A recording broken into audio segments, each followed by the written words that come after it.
లూకా సువార్త 23వ అధ్యాయము 46వ వచనం. అప్పుడు యేసు గొప్ప శబ్దముతో కేక వేసి, తండ్రి, నీ చేతికి నా ఆత్మను అప్పగించుకొనుచున్నానెను. ఆయన ఇలాగ చెప్పి ప్రాణము విడిచెను. యేసు ప్రభు వారి సిలువలో పలికిన 7వ మాటగా మనము చూస్తున్నాం. ఏ మాట అది? తండ్రి, నీ చేతికి నా ఆత్మను అప్పగించుకొనుచున్నానని చెప్పి ఆయన సిలువలో ప్రాణము విడిచినట్లుగా 7వ మాట మనము చూస్తాం. ఇదే మాట మత్తయి సువార్తలో కూడా మనం చూస్తాము.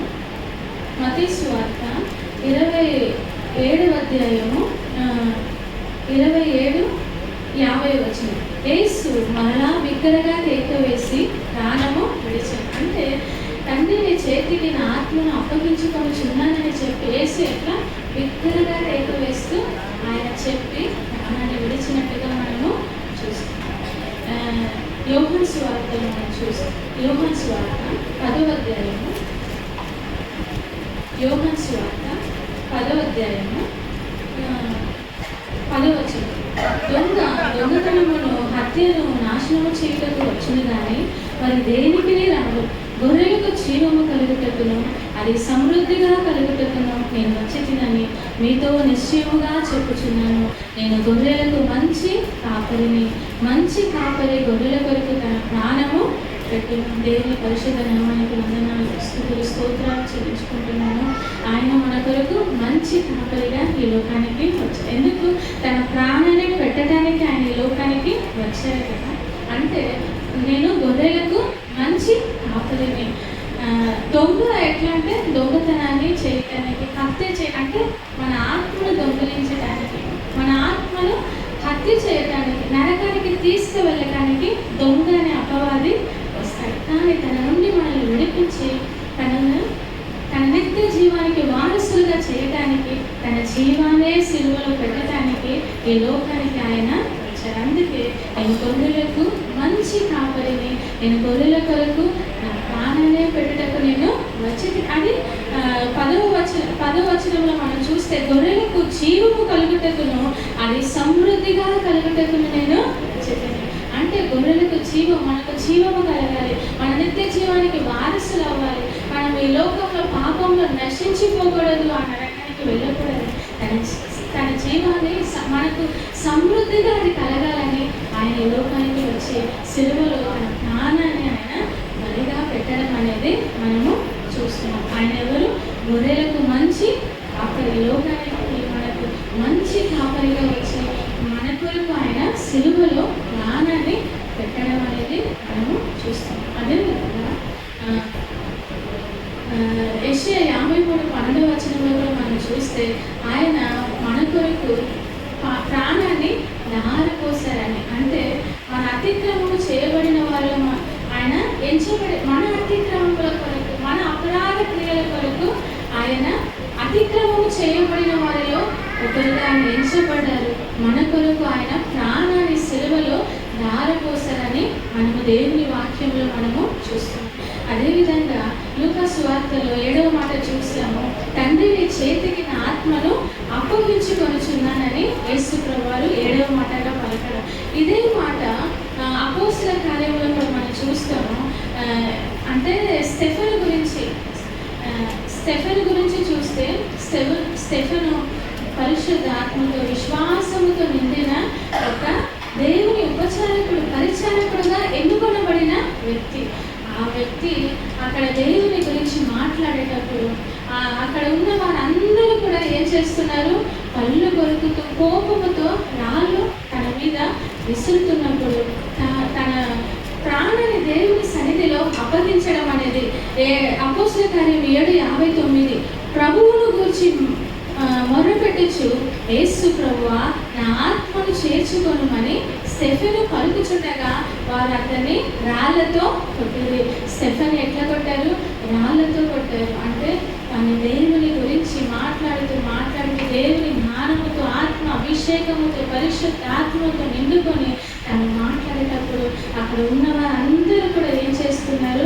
రాళ్లతో తనను కొట్టడం అనేది చేస్తున్నారు. రాళ్లతో కొట్టేటప్పుడు అక్కడ ఒక విషయం జరుగుతుంది. ఆకాశం తెరవబడుతుంది. ఆకాశం అన్నట్టు స్టెఫెను చూస్తున్నాడు. యేసు ప్రభువు నిలబడి తనను ఆహ్వానించడం అనేది స్టెఫెను చూస్తున్నాడు. అప్పుడు స్టెఫెను ఏమంటున్నాడు, నా ఆత్మను నువ్వు చేర్చుకోమని దేవుని చేతికి తన ఆత్మను అప్పగించడం అనేది మొదటి హతసాక్షిగా మనం స్టెఫెనుని మనము చూస్తున్నాం. తన ఆత్మను ఎవరికి అప్పగించాడు? తండ్రి అయిన దేవునికి తన ఆత్మను, ప్రభువా నా ఆత్మను, యేసు ప్రభువా నా ఆత్మను చేర్చుకొనుమని తన ఆత్మను యేసు ప్రభు వారికి అప్పగించడం అనేది మనము అక్కడ చూస్తాము. ఈ వాక్య కీర్తనల గ్రంథము, కీర్తనలు 31వ అధ్యాయము, కీర్తనలు 31:5 వచనంలో మనం చూస్తాము, నా ఆత్మను నీ చేతికి అప్పగించుచున్నాను, యెహోవా సత్యదేవ నన్ను విమోచించువాడు నీవే. మన విమోచకుడు ఎవరు? యేసుక్రీస్తే. ఆయనే మనల్ని విమోచించడానికి, మనల్ని రక్షించడానికి, మన కొరకు ప్రాణము పెట్టడానికి ఆయన వచ్చారు. మనం కూడా ఏం చేయాలి? మన ఆత్మలను దేవుని చేతి, ఎందుకంటే యేసు ప్రభువు మన కొరకు మాదిరి ఉంచిపోయారని దేవుని వాక్యంలో మనము చూస్తున్నాం కదా.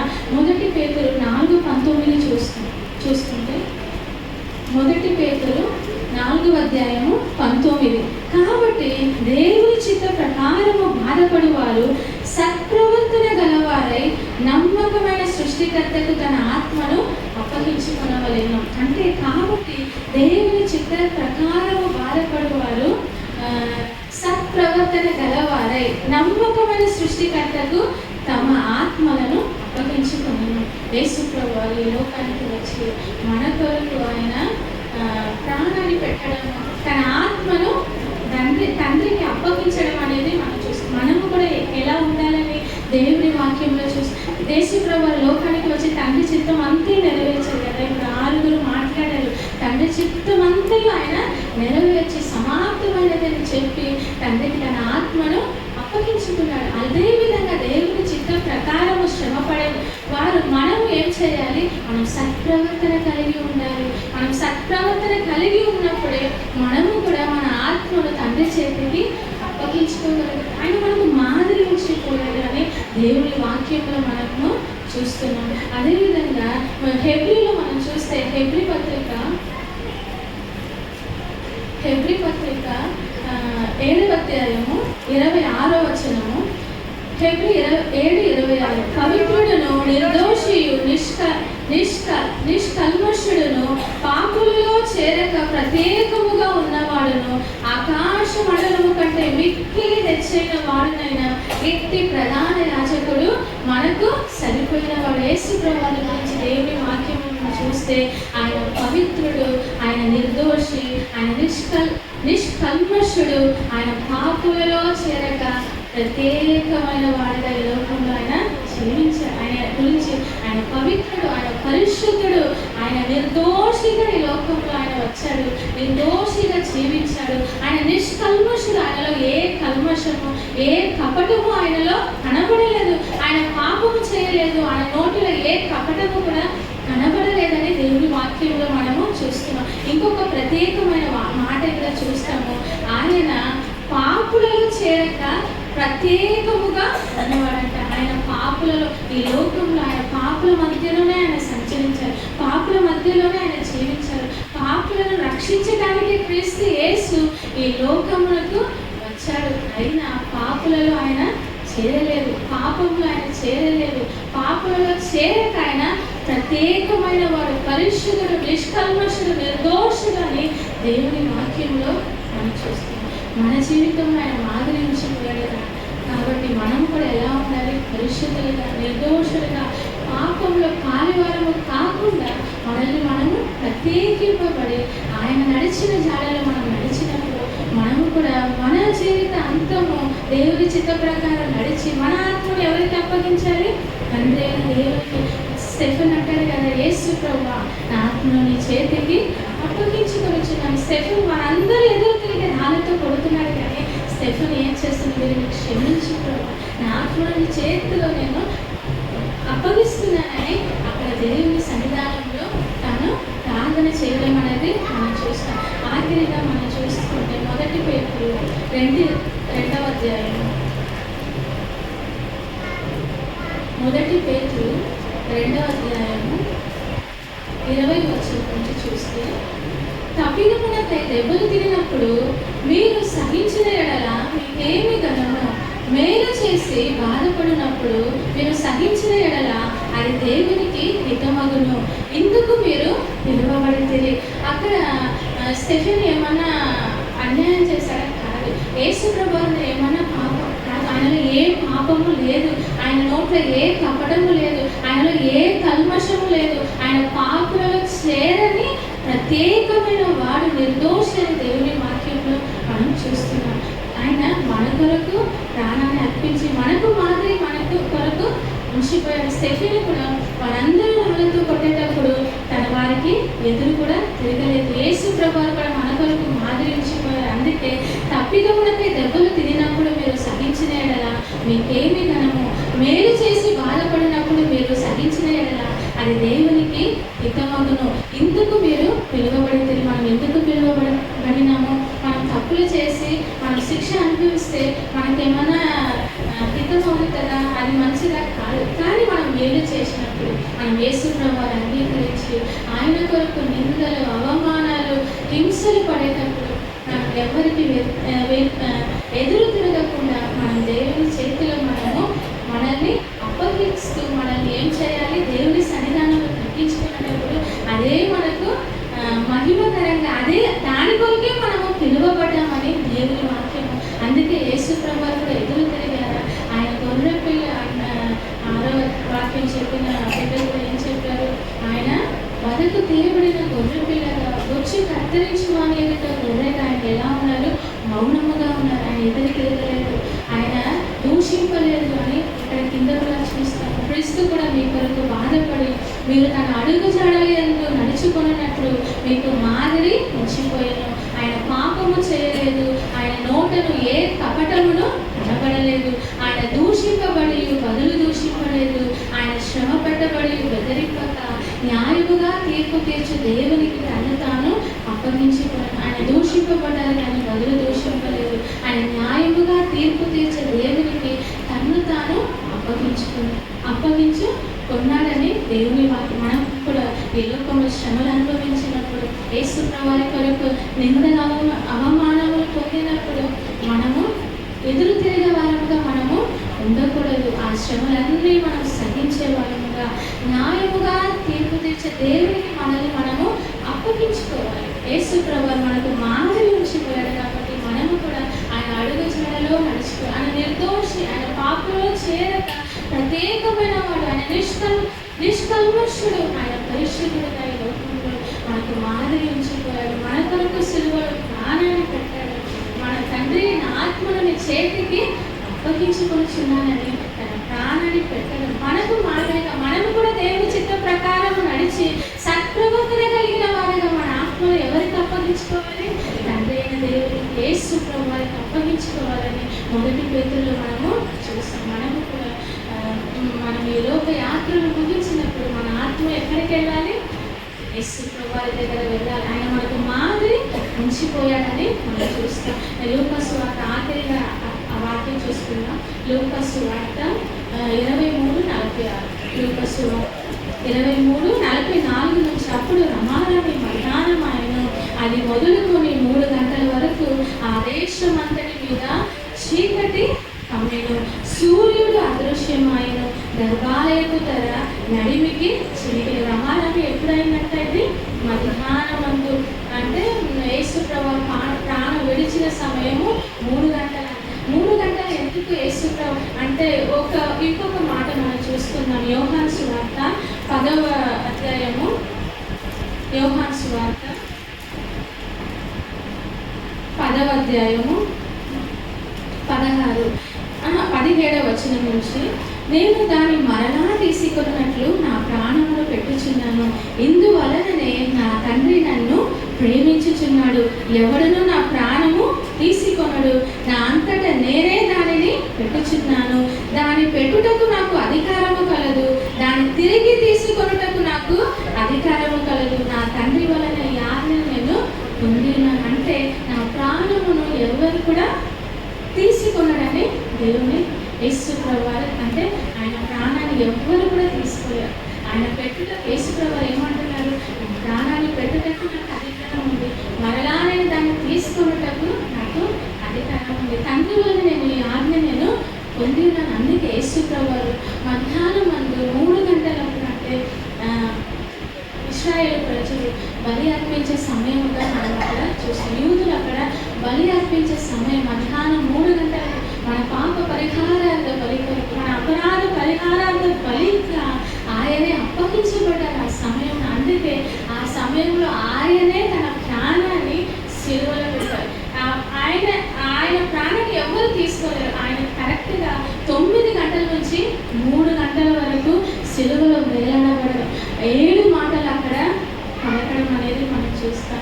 3 గంటలకు తన ప్రాణాన్ని సిలువలో మన కొరకు ఆయన పెట్టడం అనేది మనం చూస్తాం. అప్పుడు ఏం జరిగింది, అది మొదలుకొని 3 గంటల వరకు ఆ దేశం అంతటి మీద చీకటి కమ్మెను, సూర్యుడు అదృశ్యమైన, గర్భాలయపు తెర నడిమికి చినిగినట్టు. అంటే సూర్యుడు సృష్టికర్తను ఈ సృష్టి ఆ విధంగా చూడలేక తాను మరుగుపరుచుకుంది కదా. అంటే సృష్టి అంతా కూడా దేవునికి సాగిలపడ్డది కదా. కానీ సృష్టికర్త సిలువలో ప్రాణం పెట్టడానికి ఆ సృష్టి అంతయు తల మంచిదని మనం చెప్తాం కదా. అంటే ఆయన మూలముగా సమస్తము కలిగిందని దేవుని వాక్యంలో మనం చూస్తాం. ఆ సృష్టికర్తని ఈ లోకానికి వచ్చే తన ప్రాణం పెట్టడానికి ఆ సృష్టి చూడలేకపోయిందని కూడా మనం చెప్పుకోవచ్చు. అదేవిధంగా మన కొరకు ఆయన సిలువలో ప్రాణం పెట్టినారు కాబట్టి ఆ దేవాలయపు తెర పై నుండి కింద వరకు 2గా చినిగిపోయినట్ట. ఎందుకు తెలుసా 2గా చినిగిపోయింది? హెబ్రీ పత్రిక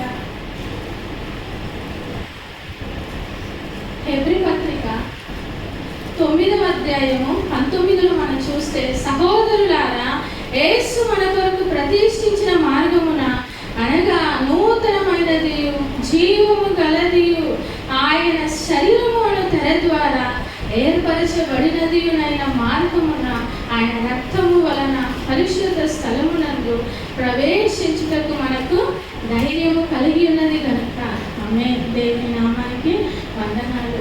అప్పుడు పాత నిబంధన గ్రంథంలో ఎవరు కూడా అతి పరిశుద్ధ స్థలములో ప్రవేశించడానికి వీలు లేదు. ప్రధాన యాజకులు మాత్రమే ఆ అతి పరిశుద్ధ స్థలములో ప్రవేశించడానికి అర్హులు. అది కూడా వారు దేవుని బలి అర్పించి ఆ రక్తాన్ని తీసుకొని ప్రవేశిస్తారు. కానీ యేసు ప్రభువు మన కొరకు సిలువలో కార్చిన అమూల్యమైన పరిశుద్ధ రక్తము ద్వారా ఆ తెర చినగబడ్డది. ఆ తెర చినగబడ్డ ద్వారా మనమే ఆ పరిశుద్ధ స్థలములో, అతి పరిశుద్ధ స్థలంలో తండ్రి దగ్గర చేరగలగటానికి దేవుడు మనకు కృపను, ఆయన రక్తము వలన దేవుడు మనకు నూతన మార్గాన్ని తెరిచాడని దేవుని వాక్యంలో మనము చూస్తాం. అప్పుడంతా పాపములు ఒప్పుకోవటానికి ప్రజలంతా ప్రధాన యాజకుల దగ్గరికి వెళ్ళి తన పాపములు ఒప్పుకుంటారు. నేను ఈ పాపం చేశానని ఒప్పుకొని అక్కడ గొర్రెల మీద చేయి పెట్టి బలిని వధిస్తారు. కానీ యేసు ప్రభువు మన అందరి పాపము కొరకు సిలువలో తన్ను తాను బలిగా అప్పగించుకున్నాడు కాబట్టి ఆ తెర అక్కడ చినిగిపోయింది. ఆ తెర చినగడం వల్ల మనమే స్వయాన తండ్రి అయిన దేవుని సన్నిధానములు వెళ్ళి అబ్బా తండ్రి అని మొరపెట్టుకుంటున్నాం. మన పాపములకు ఆయన పశ్చాత్తాపం అక్కడ మనకు దొరుకుతుంది. డైరెక్ట్గా మనమే ఆయన సన్నిధానంలో వెళ్ళగలుగుతున్నాం. ఎందుకు? ఆయన పరిశుద్ధ రక్తము మన కొరకు చిందింపబడుట ద్వారా ఆ దేవాలయపు తెర అక్కడ చిందింది. మనం దేవుని పరిశుద్ధ స్థలంలో ప్రవేశించడానికి మనకు అర్హత అనేది దొరికింది. 7వ మాట, తండ్రి నీ చేతికి నా ఆత్మను అప్పగించి ఆయన మాదిరి ఉంచిపోయారు కాబట్టి మనము కూడా ఆయన అడుగుజాడలో నడుచుకొని మనము కూడా ఆయన చిత్తానుసారముగా ప్రవర్తించి మనకు కలిగే ప్రతి శ్రమల్లో కూడా ఆయనను ముందుంచుకొని మనం ఏం చేయాలి?